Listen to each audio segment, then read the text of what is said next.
For many, finishing their first marathon marks a significant milestone achievement after months of hard work. But for me, although completing the New York City Marathon last year, I wasn't convinced with my finish time. I had to do better. Hey, I'm Jack, an average everyday runner hoping to help others learn a little bit more about running. Today, I'm going to delve into my current marathon training plan as I prepare to run the Ballarat Marathon in April. I'll leave the sections to today's video up on the screen now. Let's get into it. So as this is my second marathon, my training plan looks a little different to my first, and I feel like this is as a result of experiencing the marathon distance in itself and understanding what actually needs to go into it in order to run the full 42.195 kilometers or 26.2 miles. Ever since completing the New York City Marathon, I always had this feeling of disappointment in the back of my head, knowing that I ran and walked the final 12 kilometers of the marathon and deep down wasn't quite happy with the initial time that I ran my first marathon in. Shortly after returning back from New York, I discovered Ballarat would be hosting their first ever marathon running festival the following year, so was highly considering signing up for the half marathon distance. I'd put my hat in the ring for the Berlin Marathon and Chicago Marathon lotteries and unfortunately wasn't successful too. Luckily though, with one of the running tour companies was able to secure a spot into the Chicago Marathon, but looking all the way to October, that was quite a significant chunk of time that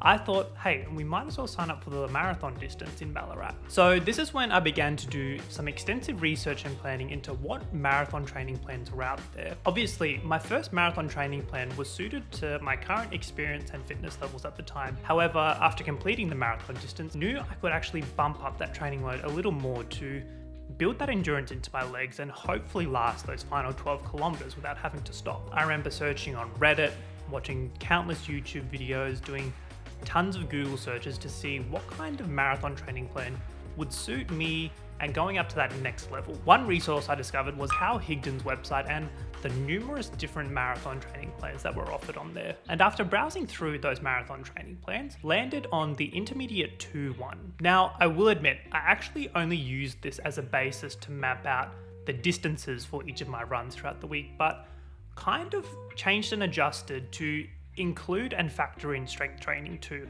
because I found that quite beneficial towards the last training block for the New York City Marathon and being able to actually last the distance of my long runs. My first marathon plan actually had 2 strength and conditioning days. However, I was really gearing towards upping the mileage this time too, so decided to opt with just the one so I could use that extra day, which had been dedicated just to strength and conditioning, to add some additional mileage in. Planning this all in December, I also had to factor in a trip to Japan for a couple of weeks too, so created an 18-week long marathon training plan. And this is what my training plan looks like. Mondays, I have a 7-kilometer recovery run. Tuesdays are a 14-kilometer long run. Wednesdays are my strength and conditioning days, and I also do include a few upper body movements in there. Thursdays are an easy 8-kilometer run. Fridays are my speed sessions, and after doing a bit of research on Reddit, opted for rotating between 2 different speed sessions over the course of my marathon training plan. The first are my 6x800 meter repeats. So this starts off with a 10-minute warm up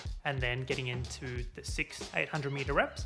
Each of those has a 2-minute break in between. For this marathon training plan, I opted to use those as walking recoveries to really allow myself to give my all into my speed sessions each week. The second and probably the most brutal at my speed sessions for this marathon training plan are 4x2 kilometer repeats. So again, that includes a 10-minute warm up before getting into my 2-kilometer reps before having a 2-minute recovery in between each of those. For me, I've noticed particularly with the 4x2k repeats at how much it's improved my endurance and being able to hold a faster speed for a longer duration. Saturdays are a rest day, and initially when I think I was on top of all my training, opted to do some yoga just to stretch the muscles and loosen up my lower back and my hips, which would always get tight towards the later parts of training block. At this point, with just under a month away from the marathon, that's kind of dropped off, and it's essentially just a complete rest day with some walking recovery if I'm going, to the local lakes nearby or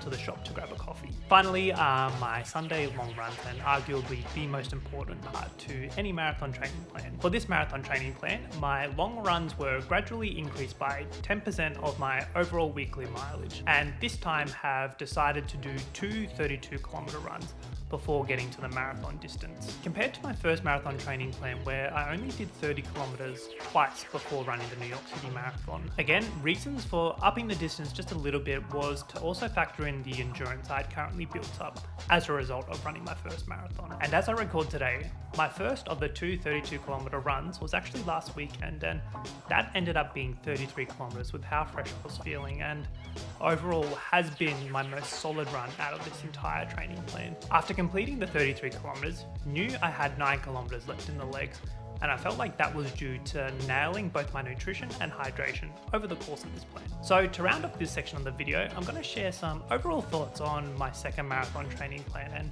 how I found it. Firstly, the biggest difference I've noticed from bumping up the runs from 4 days a week to 5 has dramatically improved my easy running pace, now averaging around 5 minutes 15 to 5 minutes 30 comfortably. But in comparison to my first marathon training plan, probably 5:45 to 6s were my easy, comfortable running pace. So I feel like being out on my legs a bit longer each week has really helped increase my ability and my endurance to run at a faster pace more comfortably. Secondly, it also validated my ability to take on extra mileage in a marathon training plan and gives me hopes that I can actually bump it up even more as I prepare to train for the Chicago Marathon this year. So let me know if you want to see a video on me creating my marathon training plan for Chicago Marathon this year. And lastly, although I've been running a majority of my marathon training solo, it's allowed me to experience new running routes and also challenge myself to really dig deep in my speed sessions in particular, to allow my body to improve even more than when it was first training for a marathon, and arguably put me in an even better position for running my second marathon. One of my biggest motivations for getting out there and completing my marathon training is wanting to beat my first marathon time so badly. To this day, I'm still not happy with myself for stopping and walking in those final 12 kilometers and want to try, I'm not going to promise it, to actually run the entirety of the marathon. Now in this section of the video, I'm going to talk a bit about my nutrition and hydration plans as I get towards the Ballarat Marathon. Arguably, one of my biggest mistakes in the New York City Marathon was not hydrating enough. Now this includes before the marathon as well as during the marathon. As a result, hitting the wall at 30 kilometers and feeling like complete death for the final 12 of it. Thinking back to it now, I am pretty confident I was dehydrated for a majority of the race and also didn't quite factor in how warm it was going to be that day. So when planning my second marathon training, knew I had to really hone in on my nutrition and hydration strategy to get me through. So this is what my current nutrition and hydration plan looks like. I have a good couple sips of water every 3 kilometers to match the aid station locations of the Ballarat Marathon. I'm also looking to take gels every 30 minutes for the marathon, and my current strategy is using SIS gels and humor gels to get me through. I found the liquidy isotonic SIS gels were very easy to consume and had quite a lot of carbs in them too, but also for the humor gels, being a natural kind of food also helped with my mid-long run hunger, I guess, too, and was able to digest that a lot easier than the goos for some reason, which just stuck to my guts almost, and I felt uncomfortable. I've also been experimenting with a gel brand called Never Second, which has 60 grams of carbohydrates per gel. However, this one hasn't been the best in sitting in my stomach when taking them on my long runs for this training block. But luckily, in my 33k run last week, was able to consume the entirety of one of these gels and have no problems whatsoever. So I'm thinking about packing 1 to 2 of those in my marathon race pack, just in case I need those extra carbs towards the later part of the marathon. Lastly, I'm looking at taking an SIS electrolyte mix 15 minutes after having a gel. Now, this is going to be offered on the course too, and I've been using this extensively in my long run. Finding this has really helped replenish my electrolytes during my long runs and being quite a salty sweater and not realizing I was a salty sweater. It's also an easier way for me to consume carbohydrates as I get on into my runs. So this component to my nutrition plan only came about as a result of running my first one too, when I found myself getting towards the 2.5 or 3 hour mark, taking in a full gel just felt impossible for me. So having a liquid form of carbohydrates would really help me, and hopefully will help me in my second marathon. I've also been experimenting with some salt tablets for this marathon training block, and while I'm not entirely convinced I'll use them on marathon day, we'll pack them just in case. Lastly, Breakfast before my long runs have been quite a challenge for me in this marathon training block. I do think this is due to the warmer weather, but I just found recently my food just hasn't been settling in my stomach well. But as we get closer to the marathon, hoping my marathon breakfast will look something like a bagel with some butter and honey, the SAS electrolyte carb mix, as well as some coffee to clear out the system. I'm just hoping Ballarat provides cooler weather for my second marathon. And now, as we get to the final part of the video, what are my goals for the Ballarat Marathon coming up? The biggest one, and arguably the reason I signed up for my second marathon in the first place, is to beat my current marathon PB time. While I'm not pressuring myself to lock in a specific time I'd like to run the marathon in,